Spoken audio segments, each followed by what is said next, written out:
our fourth time. And this time we've changed the format of the talk a little bit. Before, the talk was mostly about adapting small farm methods to a backyard garden.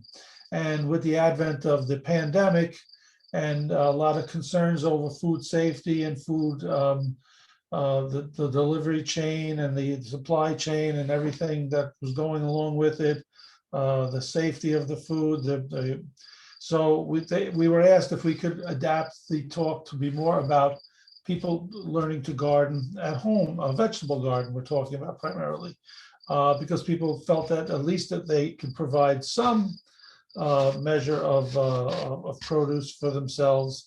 They feel a little bit safer, or feel a bit more, especially during the pandemic with the lockdowns. A lot of people were looking for things to do, and it was a nice thing to be able to go out and start a garden, be out in the fresh air, even though you couldn't really interact with anybody, but you still had a nice space to work in. So we adapted the talk to that, and it's been met with a great success. We have 32 talks or 33 talks now scheduled for this year alone. So we've been able to share a lot of information. That's what I'm going to do tonight. I'm going to divide the talk into three parts. First, we'll show basic types of gardening. I'm going to assume that everybody's new to it, even though some of you may be seasoned gardeners. The second part is I'm going to share all the seed sources, planting ideas, publications, things that I think are pertinent, how to test the garden for the proper nutrients and pH and all that. And then the third part, I'm going to demonstrate some of the hand tools, which I have behind me, how we use them, and where you can source them. They're not tools that you wouldn't really find that are readily available in garden centers, but yet they are no more costly than if they were. But I know being in farming, I know where to get them. I've been an avid gardener pretty much all my life. I stopped gardening 12 years ago when I bought the farm, and we're a part of Warwick, New York. We're in Pine Island, which is a small hamlet of Warwick, New York. We're in the Black Dirt region of Orange County, and we have a 25-acre family farm, and we grow primarily naturally grown produce, heirloom tomatoes, peppers, zucchini, all types of lettuces and things like that. And so what I'll do now is I'm going to start by showing basic pictures that I've collected that show different types, the most common types of gardening. So what I'm going to do now is share my screen. Okay, there I go. Okay, there it is. And I'm going to show different types of gardening, different types of gardens. So I usually start with what's called the open plan. The open plan is your basic type of garden where it's really no frills. It's just really hilling up a little area and creating a pathway through so you can get to your crops in between the rows. It's a very simple, there's not a lot that goes into it, a little definition of the area. This picture I chose here, people are growing primarily climbing types of beans, snow peas, beans that climb, and that's why they have all these trellises so they can grab onto them. The drawback, there's two. It's easy to construct. There's not a lot of outlay of funds to do it, but the drawback is it's very basic. You're going to have a lot of problems with soil and erosion washing away, and if you don't take care of the paths in between, you can have a lot of growth of weeds and such. So, but it is the rudimentary, bare bones way to start. There is a little bit more involved open plan. I tried to show a simple and a more involved one of each one. This is a little bit more involved, and they've actually put a small fence around it. And to define the different rows and the different spacings, they put either grass clippings or straw or hay in between each rows for weed suppression and to define the spaces. Unfortunately, this fence isn't going to keep out a lot of critters, maybe rabbits or chipmunks, but anything that can climb or walk over it like a deer is going to get in there. But I think they did it mostly just to define the space, and it works. And again, it's a little more organized than the first one, and it has a little more definition. And that's another one. A third one I just added to the list is a person who attended my talk in Richfield, Connecticut started their garden and they sent me a picture of what they did. And they did an open, the sky is absolutely beautiful, but what they did was they divided it into 4 beds. And again, they did an open plan, and they fenced it in beautifully. So I don't think they'll have many problems with anything getting in here. Hopefully they put a gate on. But again, you can see they divided 4 plots. They removed the sod, prepared the soil, and maybe at some point they will put a border or frame around it to help contain the soil and define the space better. But it works. It's simple but good. My preferred method is raised bed. A raised bed garden to me is the optimum for many reasons. Number one being that it's going to keep the soil contained. You're not going to have problems with soil washing away, washouts, erosion. The border really helps in maintaining and keeping it nice and clean. When I gardened, I had a raised bed garden, which I'll show photos of later. And the nice thing too, you can keep a spacing between if you have the room. I like to optimally keep a 2-foot space in between. So if I have to get a wagon in there, a wheelbarrow, or different tools to get in and out, and to even give myself a little space to maybe sit there and work the soil, or to get down and just get in there and harvest and till, it gives you enough room, and it divides up the space nicely. Some people use wood shavings, wood mulch, or wood chips in between. Some people use grass in between. You can do that too. Or it depends how involved you want to be. You can use stone, you can do anything, pea gravel. It's whatever you desire to make it look better. This is a nice look, simple but nice. And the nice thing about raised beds too is they put a weed block material in one box, and you can attach it to the inside of the box via tacks or staples. So you have some place to secure things too. And also if you're running a drip system in it, makes it simple. You can have the valves on top so you can see where things are. So that's the raised beds. Another type too is not everybody has a level yard. Some people may have a slope or an incline. Well, then you can do what's called terrace gardening. And there's 2 ways. Well, there's many ways, but the simple way is just to work like steps, almost like steps. And these people they defined a border to, and they were very creative. They looks like cinder blocks and wine bottles. And then they step down, and then they actually put some sort of thatch weave there, which is kind of nice, very rustic, but it works. And it goes steps down. You have a path in between each row to get in and out. And this way you can utilize the space. So you don't have to feel, if you don't have a level yard, that you can't make a garden. You can. If you're want something more advanced, I picked this picture. This is this one's here to stay. This is a permanent fixture. They use pavers, they use railroad ties and such to put everything together. This one will work really nice because not a lot of deer and animals will want to climb up the stairs and walk into this. They'll be too afraid. They really won't do it because they'll feel confined. You might get an adventurous groundhog or squirrel, but other animals, particularly deer, will not bother with this. And the fact that they put this chicken wire fencing around it really helps too. If they had bird problems, you could just put a little netting on top. Again, it has easy access in and out. It has a nice stairs. Looks like they have a compost pile on the other side. And it works really well. It really works on just by looking at how severe the slope is, but yet the 3 terraces you really have 3 nice sized beds or 4 nice sized beds. So that works really well. An offshoot of all of these types is what's called square foot gardening. Square foot gardening is helps you define the space of where, especially if you're in a limited small garden and you want to grow a lot of different things. Square foot gardening, the name speaks for itself. What you're doing is you're dividing your beds up into square feet. So it helps you to plan like how to plant in each bed, in each square. A lot of people will use it. So they'll say, oh, in this one I'll put onions or scallions, and this one I'll put spinach, and this one I'll put a plant. Looks like they put basil and such. This one's a little disorganized. I don't know, they're using square foot, but they're not using it properly, the next one shows it a little bit better. Let's see, this one really defines what square foot gardening is.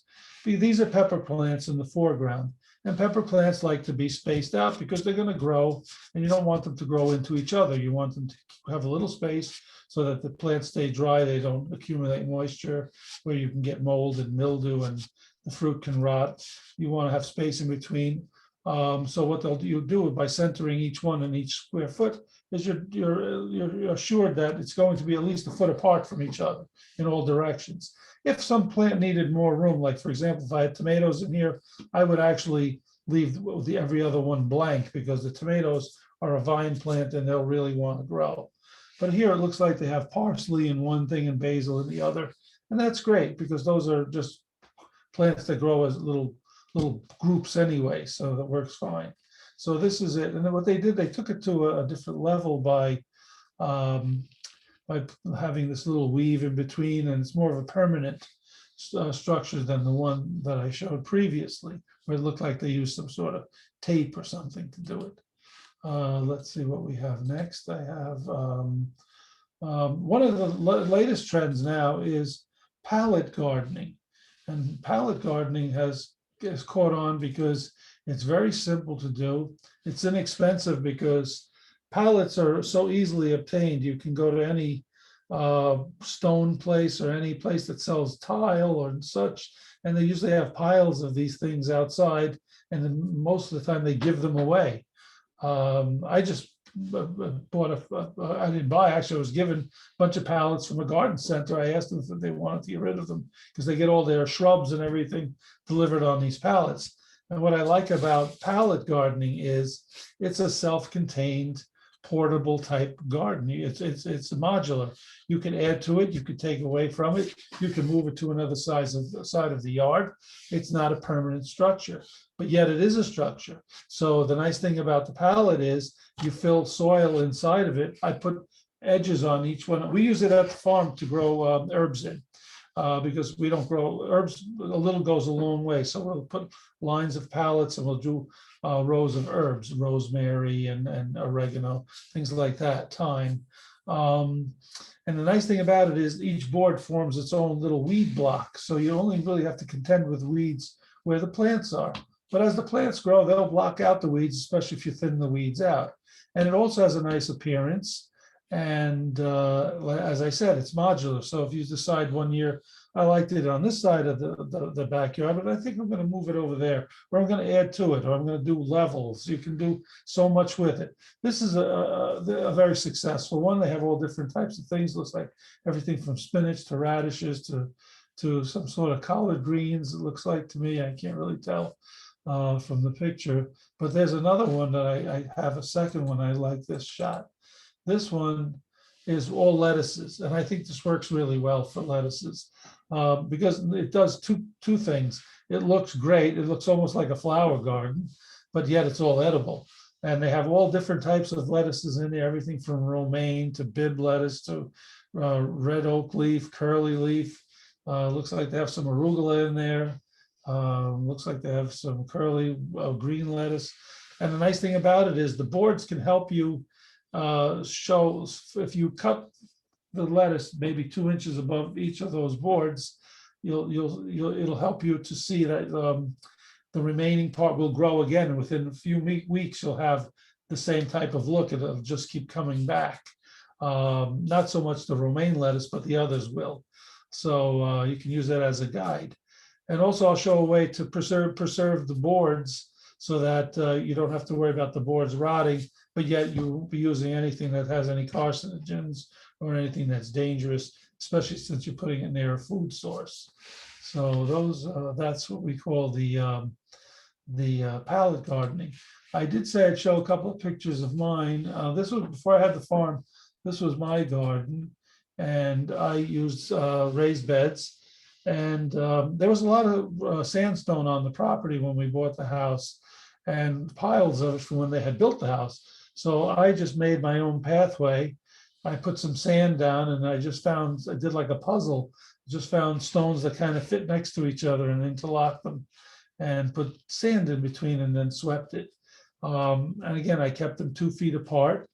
I used lumber that was 8 foot by 2 inches wide, 2 by 8s or 2 by 10s by 10 inches by 2 by 10 by 2 inches wide. So this way, lumber comes in 8 foot lengths typically. So for every 3 boards you buy, you can make 1 box. You just cut one in half because it's 8 foot long, 2 4-foot lengths. You buy another 3 planks and then you just screw them together. So for every 3 boards, you get 1 box. And that's what we did. And I used 10-inch lumber because I wanted it to go down a little bit, because unfortunately where I lived, it was all clay. So I had to start from scratch and make my own soil, because I had maybe an inch of topsoil, then the rest was clay. So that's what I did there. And then I have another view. And I tried to define each space to have different things in it. For example, this one box had lettuces. This other one had all climbing peas and beans. This one had peppers. And I wanted to put a zucchini, so I had half a box just for one zucchini plant. Then I had tomatoes, and I even did corn, and I think, onions in another box. And in one, I put a compost pile, built my own little compost bin, and I put herbs in front of it, and I think, and chives and such. So again, I kept it nice and clean and neat. I could get in there with wagons. I could get in there with a wheelbarrow when I wanted to add more compost or add any soil. Kept everything a nice, clean, neat appearance, and it was fun to work in. So now that we've talked about the types of gardens, and I'm sure there's more, but I just wanted to give a basic overview. Let's talk about now what we're going to do, where we're going to get seeds from, how we're going to plant, how we're going to make sure the soil is good. So what I did was I prepared. Had I been live, I would have handed out all these and we would have discussed some of them. But what I did is I created PDFs, which I'll make available to the library tomorrow, so everybody who attends can have it. So what I like to start with first is seed sourcing. And I put together a list of companies that we work with. And let me give you a little bit of background. Before I started farming, I didn't know that any of these companies even existed. I learned through all the other market farmers and large farmers in the area that we work with.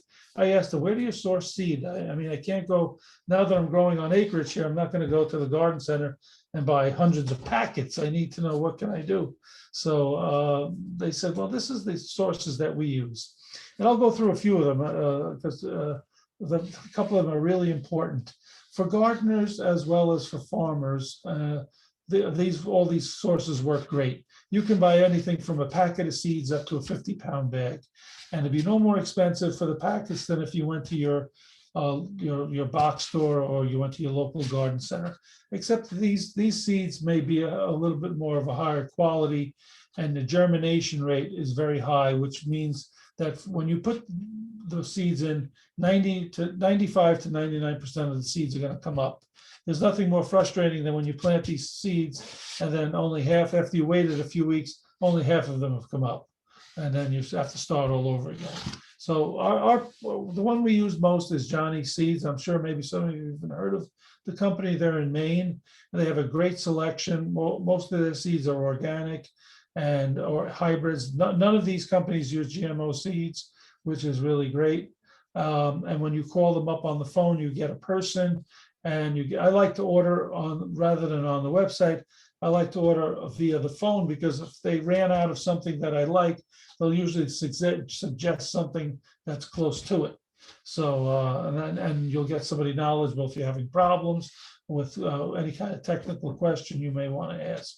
So Johnny Seeds is great. You can view their catalog online, or they'll send you a print catalog. And we use, I'd say, 80% of what we grow at the farm, we source the seeds from Johnny's, and never been disappointed. Another good company is High Mowing Seeds. Johnny's is in Maine. They're in Vermont, and they're a good company too. A little bit more pricey and not as good a selection. They seem to have a lot of beans and peas and things like that have good selection of those. So we order some of our peas and beans and snow peas from them.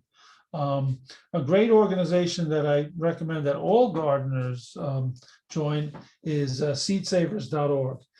Seed Savers is a great organization. What they do is they source and collect all types of heirloom and heritage seeds from all over the world. And they'll tell you the history of each variety that they have and how long the lineage has been going for. So for example, if there's a particular sauce tomato, the aroma tomato, San Marzano, that you want to buy, and from them, they'll tell you where it originated, where it started in Italy, when it came to the United States. So they'll say this seed was first developed in 1700 in Rome or whatever.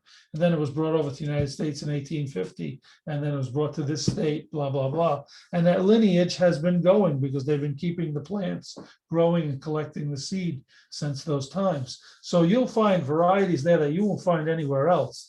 And they have great selection, and they're very knowledgeable and great people. And if you join their organization, I think it's $45 a year. You get, I think, a percentage off on the seeds too. And they send you, you get a quarterly magazine, and they send you a compendium of all the seeds they have in their library at the end of the year. It's a great outfit. There's other ones like Fedco, all good companies. Hudson Valley Seed, relatively new company. I think they just started a few years ago, and they're in Poughkeepsie or Peekskill, around there somewhere. If you like to grow onions and leeks, a great source is Dixondale Farms in Texas. Again, all organic, all natural. You can buy either seedlings from them, small actual onion plants, or you can buy the bulbs, and they'll send you the live plants or the bulbs. And either way, and you can start out with a little bit. You can buy a package, a little bunch of about like this thick of baby onions for like $10 or $15, and it's usually 70 to 100 onions in the set. Or you can buy a bag of bulbs. Either way, they work fine, and the germination rate again is terrific. Harris Seeds is very good. We do have a couple of companies that we work with for supplies. Some of the tools that I'll talk about later are great tools for gardeners. We use them at the farm, especially in our greenhouse, but they're really tools designed to make your job go efficiently and easily. So it makes gardening more fun. But yet you won't find these like in your typical Home Depot, Lowe's, or even in your garden center. But if you source them through these companies, you'll pay pretty much what you paid in a garden store or in a Home Depot type store, and you'll have a superior tool. We use Knowles Produce Supplies in New Holland, Pennsylvania, to buy a lot of our supplies from. And they are great for gardeners too. You can get everything from tomato cages to trellising to tomato twine to stakes, tomato stakes, anything you might need for gardening, labels. Seed, they even sell seed, they sell fertilizers, they sell everything, and they sell them in large quantities and small quantities. And they're a great company to work with. Another one is Grower Supply in Connecticut. They're a little bit more bigger and a little more expensive, but they cater mostly to greenhouse services. So now that we know where we're going to get our seeds from, what are we going to grow? So the thing that people ask me the most is, what can I grow in my yard? I either have too much sun or I have too much shade. So what I do is I came up with this, and it's by no means a complete list, but it does kind of give you what likes full sun, what likes partial shade, or even full shade. Full sun, unfortunately, it's the things that we like to eat the most are full sun, such as carrots and cucumbers and eggplant and tomatoes and corn, things like that. They really need a lot of sun to grow. They like heat and they like sun. So unfortunately, unless they can get at least 3-4 hours a day at minimum, you may have to plant them in pots and move them around. Things that like partial shade, unfortunately, are going to be most of your greens. And that's the way it works, and there's not much we can do about it. But you'll get good yields, whether it's in the sun or in the shade, particularly things like spinach and Swiss chard. kale, they're okay. They do great in shade as long as they get a little bit of sun during the day. Arugula, and the nice thing about things like not getting too much sun, arugula, some of these will have a tendency to bolt, which means they'll get too big and they go to seed. Having them in some sort of partial shade will slow that down, particularly with arugula and with spinach. Mustard greens, they grow at a slower rate anyway. Lettuces will bolt, so they tend to grow really fast if they're exposed to too much sun. But again, like I said, you're limited. So you're gonna, unless you like a lot of leafy greens, that's what you're relegated to if you have a lot of shade. So that's what these are, again, it's not by no means a complete list, but I tried to put a basic list together. Then we also have my next one is perennial versus annual. So people say, well, can I grow perennial vegetables or things that come up every year? And again, I put another list together where vegetables, herbs, and fruit. These are the vegetables on the left are things that will come up every year. Again, depending on the variety that you buy. For example, not all broccoli will come back. 9-star will, and purple cape will. Spinach, the same thing. New Zealand will be the best one to overwinter and come back again. Some spinaches won't. Watercress will, radicchio, rhubarb is like a weed. Once it gets going, it'll just keep sending up new shoots every year. Asparagus, the same thing. Asparagus comes up every year. In fact, it takes a few years till you get a crop. Same thing with artichokes. As long as you take care of the plants, maybe protect them a little bit by putting some straw hay around the root bed, they'll come back every year. Herbs, by definition, they come every year. Pretty much all herbs are perennials, especially things like rosemary, sage, oregano. We grow oregano at the farm, and we have the same oregano that's been coming up for 11 years. So just cut it back. We throw a little straw on top of it to protect it from any frost, and then next year it shoots right through. Fruit, because fruit is a perennial because most fruit are trees, and trees are, as we know, are perennials. They flower and they create new leaves every year. So most of your fruit, if not all, will be a perennial variety. And a lot of bushes too, like blackberries, strawberries, raspberries, they come up every year. Currants. I have broccoli, and that's a mistake. It was supposed to be in the other. I have to fix that. But again, most trees, persimmons, plums, pears. Again, as long as you take care of the trees, trim them, they'll always give you years and years of production. So that's another one that I like to show. Then I have another sheet I like to show on companion planting. People ask me, what can I grow next to each other without any problems? And this is, again, I put this together. Things I like to grow next to each other.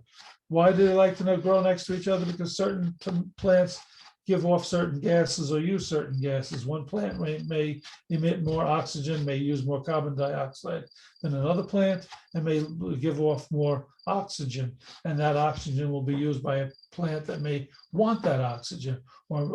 So they all work together. And I don't mean planting them right next to each other. You can plant them in the next row, a little space, so they get, you don't want to put them right on top of each other. But if they grow next to each other, they're not going to affect each other or hurt each other. So again, tomatoes like to have carrots and cucumbers and onions near them, and so on and so on. We've all heard the story about the sweet corn, how growing squash or beans or cucumbers in between the rows can keep the weeds down, and they can climb up the stalk of the corn, and then you'll actually get peas and beans and stuff hanging from the corn stalks. And that's true, that'll happen. And it works really well on a small scale. It's good. We have to be careful. If you're growing a lot of corn, you don't want to be tripping over pumpkins and melons in between the rows. So you do it maybe on the fringes, on the outer edges. So this is a good list to use too. And then what we want to talk about next is how I like to talk about pH level of the soil. We want to talk a little bit about the soil, how to prepare it, what's a good optimum soil. Fortunately, we live in the Hudson Valley, all of us, and Hudson Valley is known for great bottomland and good growing land. counties like Rockland County and Orange County were known, and Orange County is still known as a great agricultural area. Rockland was, but unfortunately it's mostly suburbs now, but there are a few farms, and I have a listing of some of them that you can go visit that are still there. But it was up until World War II, it was mostly farms, and it had great soil. So what we want to do is anything in the green area is a good vegetable pH, which means that's a balance of acid and alkaline soil. And as you can see, most vegetable crops fall in that range anywhere between 4.5 to 9. And that's a good area where you want to be in. And I recommend before you do anything, test the soil in your yard, because you may want to see if you may have to add some. So either if it's too acidic, you may have to add some you may have to add some lime. If it's too alkaline, you may have to add a little sulfur, and I mean a little. What I recommend is I have this testing kit here. We use it at the farm to test for once in a while to see how the soil is. And it's a great kit. It costs maybe like $20 to get it on Amazon, and it tests for 4 different things. It tests for the nitrogen in the soil, the potash, the phosphorus, and it also gives you the pH level. You simply just grab some soil from your backyard or your area where you want to garden, put it in, mix a little water, drop one of the color-coded tablets in, mix it up, and wherever color it turns, it tells you that your soil's either optimal or it's good or it's adequate or where it's deficient or it's depleted. And then from there on, you can figure what it needs to make it good. Most soil, I think, in this area is going to be pretty good. It may need a little of this, depending what was growing there. If it's just grass, I don't think it's going to be bad. Some soil may be a little rocky. You may have to augment it. But it's a good kit to have. A kit like this will last for years. And when you do the sampling, don't just take the soil from one spot. Take it from all different parts where you plan to have your garden, mix it together, so then you get a common denominator. And it's a good, and I'll make this all available where you can, what it's called and everything, so you can go from there. I think once we talk about that, there are things that can help you to, let me see here. How to add fertilizer. Some people you might need fertilizer. You may need something that you might have a little depleted soil, and you may have to add a little bit according to your test. And you can also send the test out. You don't have to do it yourself.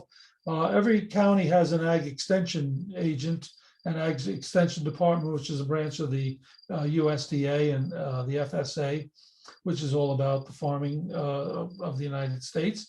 And every state and every county has its own agent. In New York, the headquarters is out of Cornell University, I think in Middletown. And New Jersey, it would be in Rutgers University in New Brunswick. And they have websites that are loaded. So you just look for your extension service for the state, and you'll take it to the website. You select the county you're in, and then it comes up with all information. You can get any kind of PDFs, any kind of information on any potential problem, any kind of questions you may have. And if you still don't get enough answer by what they have on there, you can actually call the agent and they'll help you over the phone. And in an extreme case, they'll come and actually visit you and help you. So they're really there to serve you, and they have a lot of information. For example, this fertilizer guide, I got this from Washington State University from the Spokane County Extension of the state of Washington.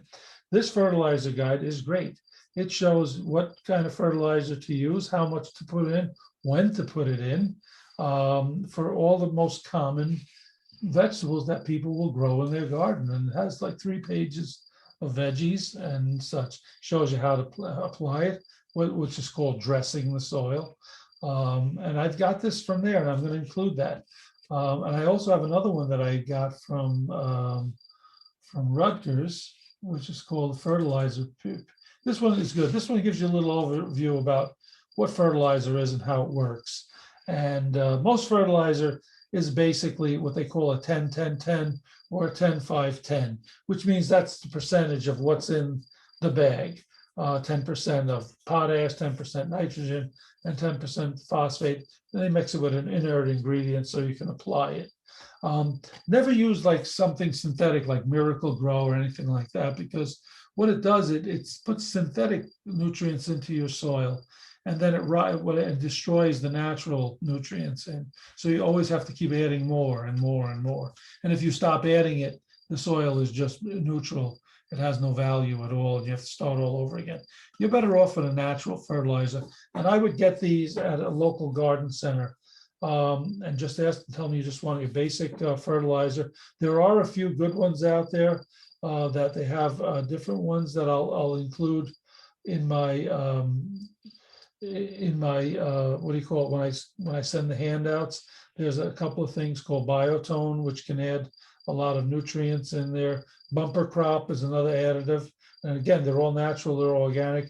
They'll have everything in there from lobster shells for calcium and seashells and clam shells, all the way to all kinds of organic matter.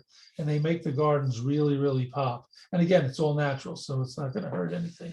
So if you get a chance, visit your local ag extension website and look for, they have everything on growing trees, fruit trees, to bushes, to fruit, to field crops, anything you may want to know, they have there.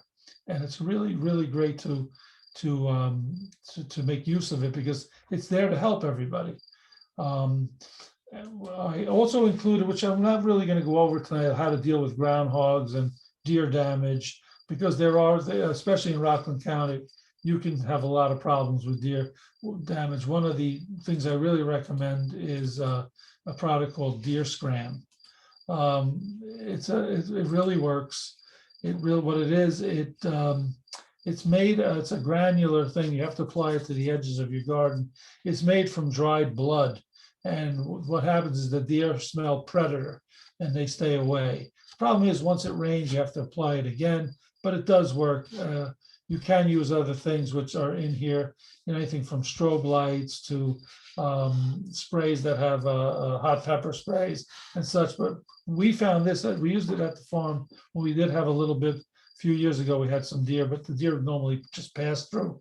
But this stopped them right from coming on the property. They wouldn't even come in. So it was really great. So you can do that. I'll include a few of those things too, including about groundhogs and such. There is a document that Middlesex County, New Jersey Garden Club gave me, and they got this off the Rutgers website. And the nice thing about it is this really is for all about, again, this was put together by the Rutgers County Extension, the New Jersey Extension.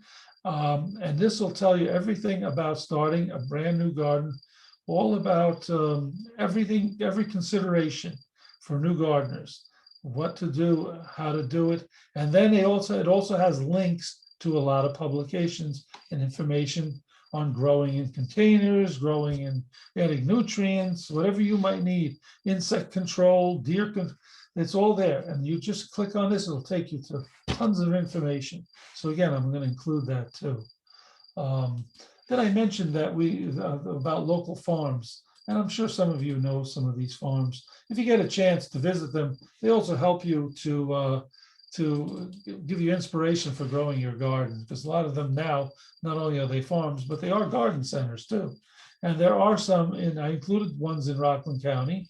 For example, I put a few in there, Dr. Davies Farm in Congers, Van Houten Farms in Orangeburg, Sundance and Old Panwood, that's in New Jersey. Stokes, it's right on the border. Some of these are on the border. And I included some that go into New Jersey, in Bergen County particularly.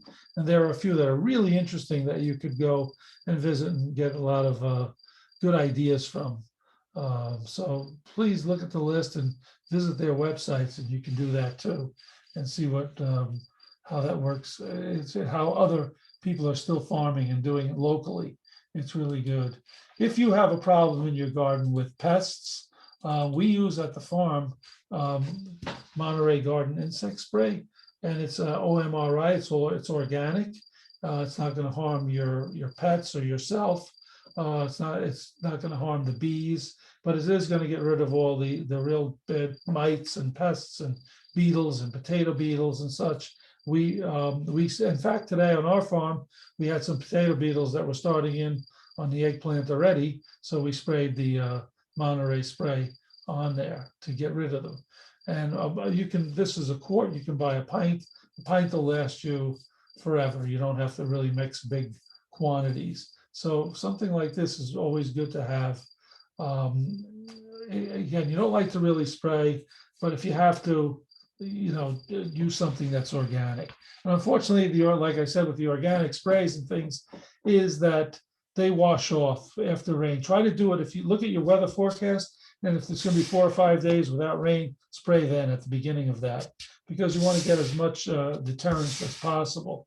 The synthetic ones, they put a lot of petrochemical additives in it, so it sticks to the stems and sticks to the leaves. So you're not only getting the residue of the poison they're using, you're also getting the residue of like oil and such, so it's not a healthy situation by any means. I did put together a list of great books and magazines that I recommend to help your gardening experience a little bit better. If you like to grow tomatoes, there's a book called Heirloom, which is a great book on growing heirloom tomatoes. Back to Basics. Again, these pertain not only to homesteading, but to small gardening. Self-Sufficiency Handbook is excellent. And I have all these, so I've gone through them. How to Grow More Vegetables, that's self-explanatory. Anything by Elliot Coleman is good. He was the poster boy started the organic movement in the mid-1960s in the United States, and he's still around. He has the Four Seasons Farm in Maine, and he puts out lots of books on growing for gardening, small farming, and such. One book that I particularly recommend for a gardener is the Have More Plan, and I just happen to have a copy right here. This book is readily available. You can get it on Amazon. I think it's either $10 or $12. This book has been in continuous production since 1941, and it's all about a family, Ed and Carolyn Robinson, who lived in Manhattan in the early 1940s. They were tired of the rat race. They wanted to start a homestead, and they wound up buying a little 2 or 3 acre piece of land in Connecticut. And he still commuted to his job and kept his job, but he tried to be as self-sufficient as he could by growing things and learning canning, learning jarring, preserves, whatever it took to keep things. He learned about egg production, how to preserve the eggs, and such. And they were able to really, really be self-sufficient to a point. We're not saying that everybody is going to become a survivalist. I don't recommend that at all, because I don't think that's really practical. But we can to some level. Well, by enjoying the gardens, we can say, I grew this. I'm going to put this in my dinner tonight. And it gives you a sense of satisfaction and fulfillment. And it also takes you a little bit, in a tiny way, off the grid. But a book like this is so valuable. It was so valuable at the end of World War II, and it still has all the original pictures in it and such. Every returning GI was given a copy of this book in 1945, in case when they came back, they wanted to be farmers. And then another magazine that I recommend is Backwoods Home Magazine. It's really a magazine about homesteading, but it has so much gardening information in it. And again, so much on how to cook what you grow, how to can what you grow, how to preserve what you grow, everything from making strawberry preserve to tomato sauce to pickles, anything you want to do. In this quarterly magazine, it's a great magazine. I recommend that. And then I have one more thing I want to show everybody is this thing here, Clyde's Garden Planner. I recommend that every gardener get this. My wife found this online about 6 months ago. She said, "You ever hear of this?" I said, "No." What it really is a slide rule for gardeners. What it does is it tells you when to plant, what time, when to start things, when to put them out in the field, when you're going to expect your harvest, how far apart to plant things, planting by the moon, it's got everything. And it's all in a little slide rule. It has spring planting and fall planting. You flip it over. And the gist of it is how it works is you line up the red line with your last frost date, which I'm going to say frost date and last frost date in Rockland County were probably around the end of April. So then by lining that up with the end of April, April 26th, for argument's sake, we'll say here. And then what you do is you say, okay, I want to start when do I put my tomatoes out in the field? Well, my last frost date was April 26th. My first planting should be May 24th. So and then it tells you, when am I going to get my first tomatoes? Let's see, my first tomatoes I should get around July 12th. So it helps you, and it has all the most common ones listed. It's $6. You go to his website, he sends it to you. It's really great. It's such a great tool. I wish I had known about this years ago. So these are the things that you can do to help have a great gardening experience. And now at this point, I'd like to show some of the tools. Don't have everything here, but I'm going to unshare my screen, and I'm just going to go back and show you some of the basic tools that we use at the farm, that we use primarily in the greenhouse, or if we have a small area, let's say where we're growing basil or we're growing something that's not really a big patch and we can use the hand tools in.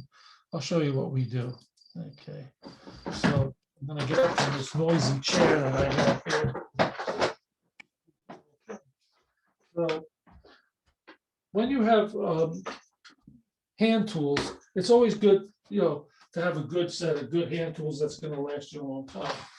I brought some back from the farm here.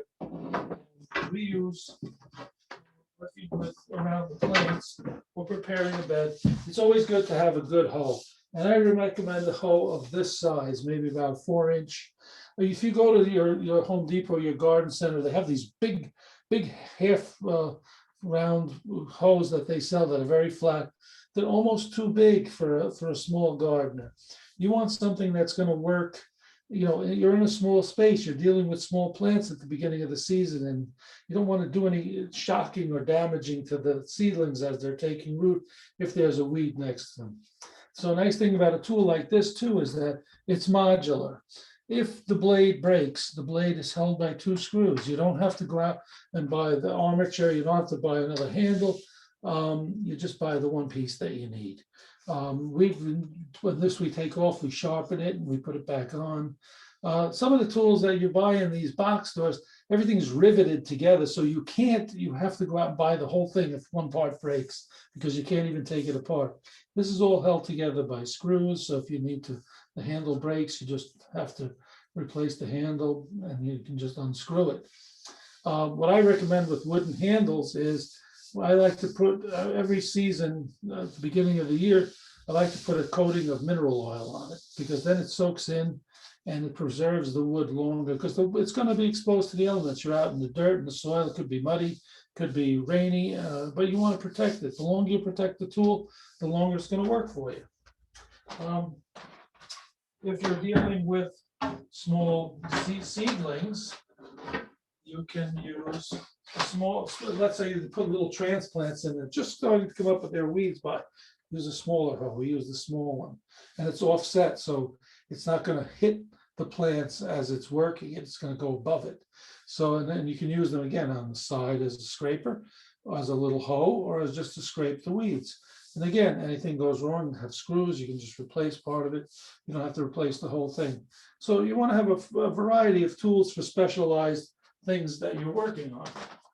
If you have a weed problem, one of the things that really helps get rid of the weeds, I recommend every gardener have this, is a good stirrup hoe. This is a stirrup. It looks like when you ride your horsey, you have your stirrup, you can just put your foot in there and it looks like that. Again, what this does is you work it into the ground. If you have, like, let's say, stubborn weeds that go deep, or dandelion, or some weeds you just can't get to the bottom of, what you do is you work it into the soil. It goes below the root ball and breaks it up. So when you pull it out, you're pulling the whole root out with it, not just the top. It gets under there and breaks it all up. And these come in different sizes. This, I think, is a 5-inch. You can get 3-inch, you can get 6-inch. And again, if this blade breaks, you take 4 screws. You just buy a new blade. And again, you can just take the blade off to sharpen it. It's all, again, screws. You don't have to buy the whole thing again. You can just, but you won't find this. You'll never find this in a place like Home Depot, but you'll get it online, and it'll last you a lifetime if you take care of it. And it's an essential tool for breaking up soil. It works so well. We use it all the time. If you're working in a raised bed that has like I like to work in my raised bed, it's like 4 foot wide. So I like to work, I'll get myself a bigger rake because I can pick up more material with a bigger rake. Most of the rakes you buy in your hardware store, garden center are going to be like 12 to 14 inches. I bought this one. This one's 2 feet. And this way, when I'm working the garden, it also has an extra long handle. So I can really work a lot of it at the same time and pull a lot of material and level the soil in less passes. Because the less you disturb the soil, the better it is for the soil. So you want to just do that and get yourself, and it's nice, you can adjust the rake for the teeth to go in and out. So it grabs more material or less material. And again, having the longer handle, I can really work a bed pretty easily, and it really helps. We have a couple of planters here I'd like to show you. If you're planting seedlings in your garden, let's say you go to your garden center and you buy your tomato sets, which is like 4 in a pack, and then you buy a flat, say you're putting in 16 tomato plants, and they're already this tall. Well, a lot of times you have to go there, get your shovel, dig the hole. Well, if you have a jab planter, you don't have to do that. This is a jab planter. What this does is it has a hole in it here, and it has a handle, and it opens up a little door at the bottom. And as you can see, this one's well used. But you really, essentially what you do is you take this, you jab it into the ground, you drop your little seedling in, you squeeze the handle, you open up the door, and you pull it straight up, and your seedling is planted. So we use this at the farm to plant all our tomato, eggplant, and pepper seedlings. And you just walk, drop your plant, jab it in the ground, drop your plant, open the door, lift straight up, go to the next one. You may have to tuck them in a little bit, but sometimes you don't because the soil falls right back in. And this is made by a company it's actually a farmer out near Pittsburgh, Pennsylvania. And I think the town is Salzburg, Pennsylvania. He's a dairy farmer, and in his spare time in the fall and in the winter, he builds these with his grandkids. And we were fortunate to meet him and to talk with him. He sent me a sample of. There's a second one which I'll show you too. And this thing is a great tool. He's got a patent on this thing, and I tell you, it's really indispensable. We were using another kind of jab planter. This one's far superior. It works really well, and it's not expensive, and you can buy it directly from him. And I'll send you the link as well. Call him up, order him. You can order them on his website. He even has little videos demonstrating how they work. He doesn't charge for shipping, which I think is great. It's all steel construction on this, and we've been using this for years. It's we have a few of them. There's great essential tools. If you like to plant beans and peas and things like that, or any kind of seeds, he has another one that's another plant that works the same way. Has a little handle here that you squeeze the handle, and then it opens the door at the bottom. And this is what's called the jab planter. You just jab it in the ground, you drop your seed down, squeeze it, lift it up, and go to the next one. So if you want to plant a row of peas, you just have a little package with you or a little bag. Just drop it down, jab it in the ground, drop the seed, open the door, lift it up, and go to the next. So you can get a rhythm going, and you can just do it and it saves. The nice thing about a lot of these tools, it saves a lot of back problems because you don't have to bend down so much and get down. It makes your job easier. Also, you can do with it multiple rows. So if you can do like 4, as far as you can reach. You can say I'm going to do 4 rows across as I walk, and you can do that too, and it works really well. And again, this one's called the Stand and Plant Seeder, and you can use this for planting little tiny seedlings or tiny onions. It works well. You can plant them through plastic mulch. You can plant them directly into the soil. We use this a lot to plant a lot of things: snow peas, beans, lima beans, and they work really good. We have a few of these. And we grow through plastic mulch, so it allows us to see how it works. I have a little video which I can show on how to use the red one that we used last year's tomato plantings. And so this is the tool. If you have a large garden and you have a long area, let's say a nice linear area, and you want to put in 25, 50 feet of, let's say, lettuce or spinach or something like that. And if you really are a serious gardener or a large gardener, I recommend using this. It's a seed. This is a seeding tool. It's called the Earthway Seeder. Again, it only costs about $100, this thing, but this will plant everything. It's old technology. It's probably 150-year-old technology. In fact, it does look old-fashioned, except now it's made with aluminum, plastics, and rubber. I mean, in the old days it was probably just wood and iron. Essentially, what you do is has a hopper that you drop your seed in. It has a disc that has little indentations that, as it spins, I'll show it closer here. As it spins, it grabs the seed from the bottom of the hopper and drops it up. It drops it down a shaft here, which drops it behind a small plow that digs you can set the plow to a depth, and the seed drops behind it as it digs the furrow. And then this chain pulls the dirt back over and the back wheel flattens it down. So if you say, let's say you want to put a row of beans in let's say regular string beans, you drop the string beans, you select the right wheel for the job. They're all different sizes for depending on what seed you're using, and they tell you what they're good for right on the little disc. You put it down, you load up your hopper with seed, you place it down, and all you simply do, you simply just walk behind it, and then it's dropping the seed down. It's doing the whole thing for you. And then if you put the row marker out, it'll mark the next row. You turn around and you come back, and you can go as long as you want. You can plant acres of stuff with this thing, and it's a great workout.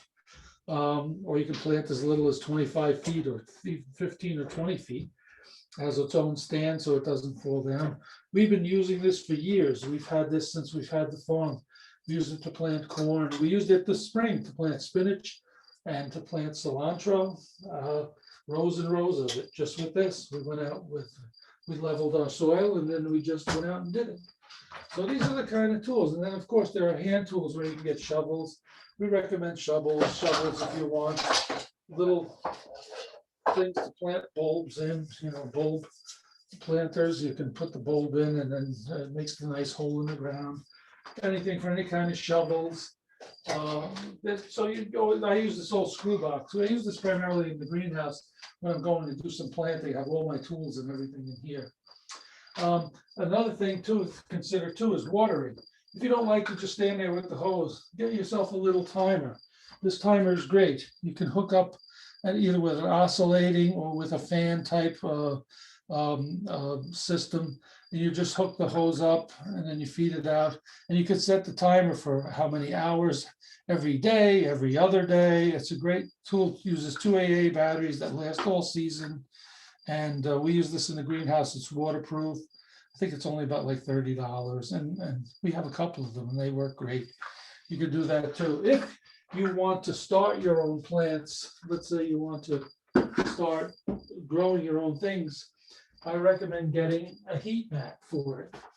And what does a heat mat do? Heat mat is exactly what it said. Well, this is in French. Maybe I'll get the English for it. Heat mat. What it does is the mat heats up to. It's like an electric blanket for plants. It's a rubber mat that has a heating element, and so it'll maintain 80 degrees. Because a lot of problems happen when people try to start seedlings on their own. Everything works fine, but then what happens is, especially in this early spring, people turn the heat down at night, and then the plants get cold, and that stops the growing from being even. So what you want to do, especially in the seedling stage, is to keep the temperature even. Having a heating mat like this and putting your plants on it will keep a constant temperature 24 hours a day until they're ready to put outside, until they're large enough to be healthy and not be affected by any change in temperature. And these are fairly inexpensive, at $20. I think you get them at the garden center.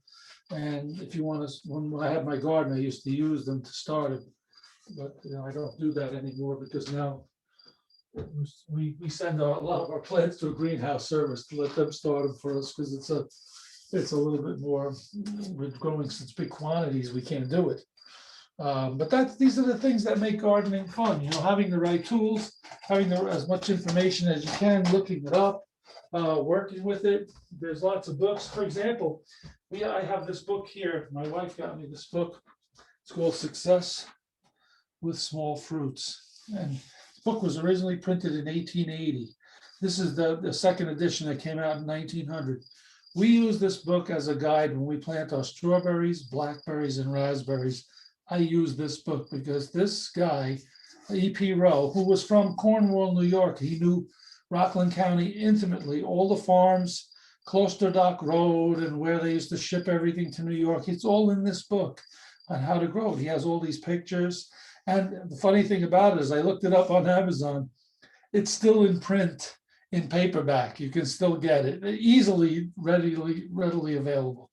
So sometimes you get some knowledge from things so old that the knowledge is still good, and it helps your gardening experience to be that much more fun. So that's basically the gist of it. So that's my presentation. So I hope I helped you or didn't confuse you more. So if anybody has any questions, I'd be happy to. If I don't know it, I'll try to find out the answer. I don't know everything. I'm still learning every day. So. What was the name of that chart that you were showing us? Oh, Again? Clyde's Garden Planner. Clyde's Garden. Okay. See, I don't know if you can see it well. Yeah, Clyde. This guy's a character. If you go to his website, not only does he have this garden planner, but he also makes harmonicas. So I thought that was pretty funny. But I've seen what he does. He offers people, like, if you want to produce these yourself, he private labels it for you. So if you wanted to sell these, you could put your name on them. He sells it at a reduced rate, and he could sell them. And I saw them in maybe you've heard of the Lehman's catalog. At Lehman's, they sell things that simplistic living, simplistic tools. They even had the Clyde thing, and they had the Lehman's logo on it. And they're selling it for $10 each. So it's amazing, but it does work. It's such a great tool. If anyone has any questions, we do have like a couple minutes. So if you want to, you can unmute yourself or anything. And also, you said that you have a bunch of talks coming up this year. Are they listed anywhere? Yeah, on my website. You go to braccofarms.com, and we have a farm talk page. We have a few more coming up. In fact, tomorrow we have Mawa Library. And then I'm doing a 3-part series with Valley Cottage. We're doing one talk in the end of June, July, and August. We're going to talk about growing and producing and harvesting 3 different topics. I put together a program just for them. So everybody's welcome to come to that, and that'll start, I think, June 23rd is the first one. If you go to the website, I'll have it. We're always adding more. We get calls all the time. Just when I think I'm not going to be talking more, I get another call. So it's not a bad thing. No, it's always a good thing. In fact, we just got a call from the senior housing in Cranford, New Jersey. All the senior citizens there, they only have balconies. So I do a talk on growing in small spaces. So they want me to do one just for them. So I'm going to do a whole talk just for them. We haven't set a date yet. We just started talking about it yesterday. So it's really, it's real interesting, how gardening and farming can take you on a journey. It's really, really something. But again, if anybody has anything they'd like to say or ask me, I'm right here, I don't know if you can see the chat, but so a couple people said, oh, okay, good. All right. Yes, guys, thank you. Okay, so I have one question. So this is more for me. Okay, so I've never gardened before. What if I'm going to start and I'm going to try, what's like the easiest thing to start with that will 100% grow?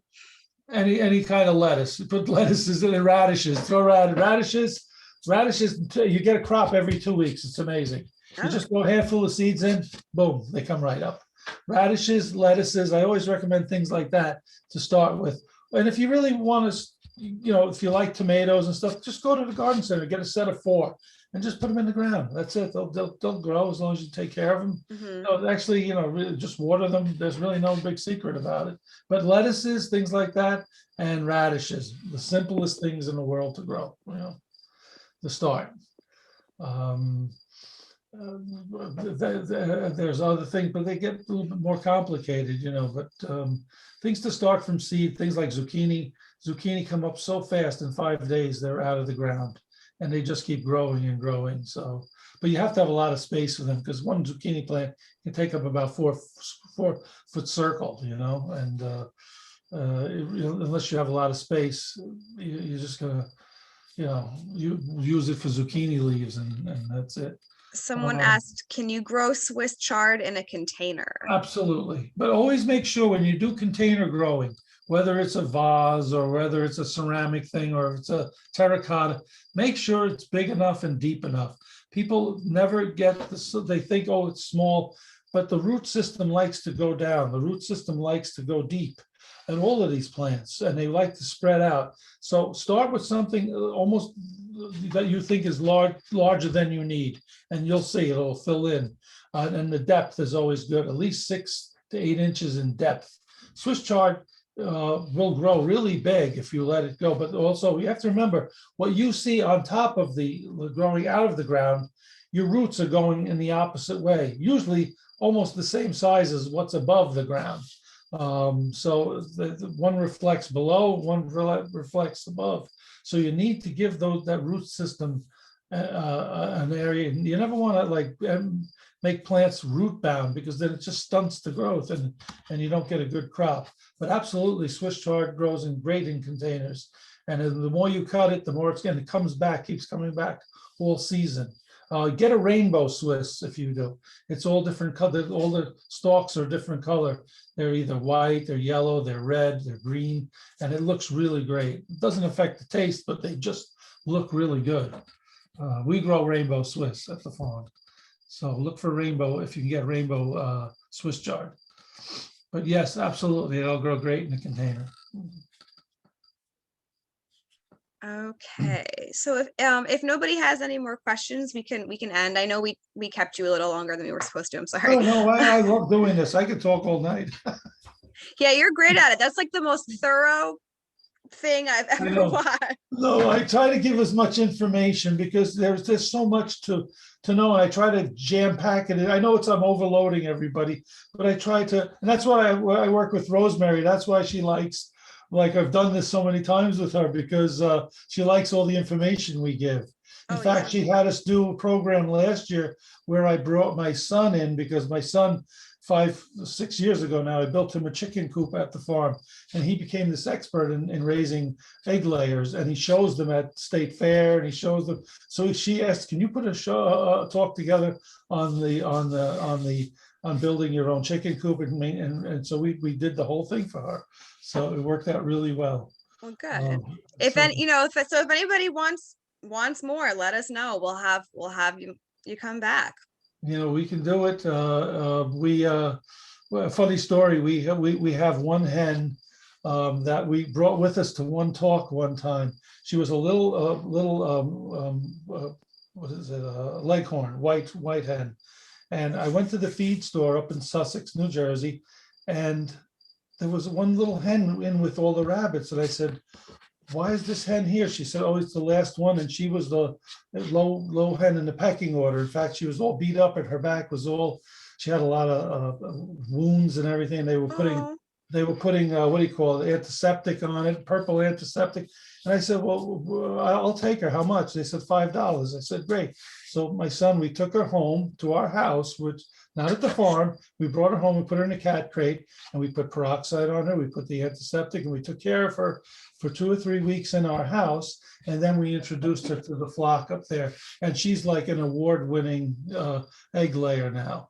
And so I used to tease when we brought her one talk to the Lyndhurst Garden Club in New Jersey. And I said, we saved this little hen because at Bracco Farms, we believe in no hen left behind. Oh, I love that. That's great. And you know what? I think now that I'm thinking about it, when you did that for us, we might have recorded it. That might be on our website also. We might have a recording of it. That was last year. Yeah. Yeah. So anyone who's interested, go look at our, I don't know if everyone knows, but we have a page on our website where you can look at all our program recordings that we record. So go check it out. Go check it out. Okay, all right. Well, thank you. Let me stop recording now. Okay.